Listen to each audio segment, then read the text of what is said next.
It was the first day of April 2006, a Friday night in Columbus, Ohio. The streets buzzed with the energy of spring break. At the Ugly Tuna Saloona, a popular second-floor bar near the Ohio State University campus, students crowded in for music, laughter, and escape from their daily grind. Among them was Brian Shaffer, a 27-year-old medical student with an easy smile and a promising future. Friends described Brian as bright, kind, and full of life.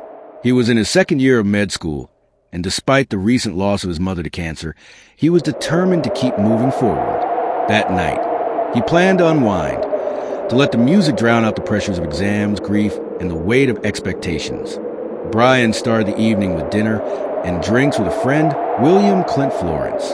Around 9 p.m., they decided to head to the Ugly Tuna Saloona. Security cameras recorded them arriving together at 9:55 p.m. The two chatted, laughed, and mingled with other patrons. At some point, Brian called his girlfriend, Alexis, who was visiting family out of town. Their conversation was short but affectionate, the kind of everyday call that gives no hint it might be the last. As the night went on, the atmosphere inside the bar thickened with noise and neon light. Around 1:15 a.m., Brian was seen again on security footage, this time talking to two women outside the bar near the escalator that led to street level. After a brief chat, he turned and walked back toward the entrance. That moment would be the last confirmed sighting of him ever. Hours later, as the bar emptied and the night grew quiet, friends searched for Brian, assuming he had gone to the bathroom or slipped out for fresh air. But he wasn't outside. He wasn't answering his phone. He simply wasn't anywhere. By the following morning, concern had shifted to alarm. Calls went straight to voicemail. His apartment was untouched. His car still sat in the parking lot. There were no signs of a struggle, no evidence of a hasty getaway. When police began their investigation, they started with the surveillance footage. The Ugly Tuna Saloona had one main entrance, covered by security cameras, the same cameras that had caught Brian walking inside after speaking with the women. The footage showed dozens of people coming and going that night, but not once did Brian appear leaving. Detectives considered every possibility. Had he somehow slipped out of the building unnoticed?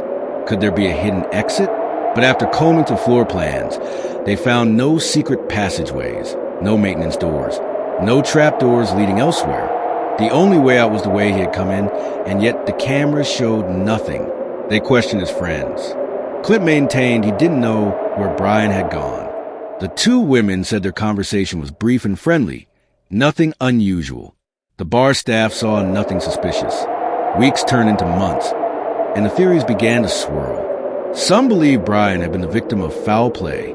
The bar was in a busy entertainment district, and the area had its share of crime. Could someone have targeted him after he left, dragging him into an alley or car before anyone noticed? But the problem remained. How had he left without being seen? Others suggested he had walked away from his life entirely, in the wake of his mother's death. Maybe the grief had overwhelmed him, but those closest to Brian insisted he was committed to his studies, to his relationship with Alexis, and to the future he was building. Then there were stranger theories. Was he abducted by someone he knew, who managed to lead him out a back route? Had he suffered an accident inside the building and been hidden to avoid liability? These ideas were chilling, but the police had no evidence to support them. 2 years later, a small detail reignited speculation. Brian's cell phone, long inactive, briefly pinged a cell tower in a rural area 14 miles from his apartment. Investigators rushed to the location, but found nothing. It could have been a technical glitch, or someone could have had his phone. In another bizarre twist, Brian's father received an email containing a photo of a man tied up and gagged. It came from an anonymous sender. For a brief moment, hope and horror collided. Could this be Brian? But the FBI traced the image and confirmed it was a cruel hoax, a still from a disturbing adult website.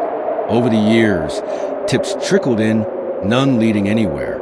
Brian's father, Derek, became an advocate for missing persons, determined to find answers. Tragically, Derek died in 2008 when a tree fell on him during a storm, leaving Brian's younger brother as the only immediate family member still searching. To this day, the disappearance of Brian Shaffer remains one of the most baffling missing persons cases in America. A young man walked into a bar filled with cameras, friends, and strangers, and in a matter of minutes, slipped into a void. There are no fingerprints, no witnesses, no goodbyes. Just a grainy image of him smiling outside the Ugly Tuna Saloona and a haunting question of where he went next.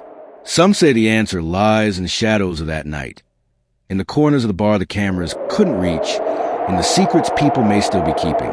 Others believe he's still alive somewhere, living under a new identity, his old life left behind. But one truth remains. Until Brian is found, this mystery will continue to echo through Columbus and across the true crime community. So I leave you with this.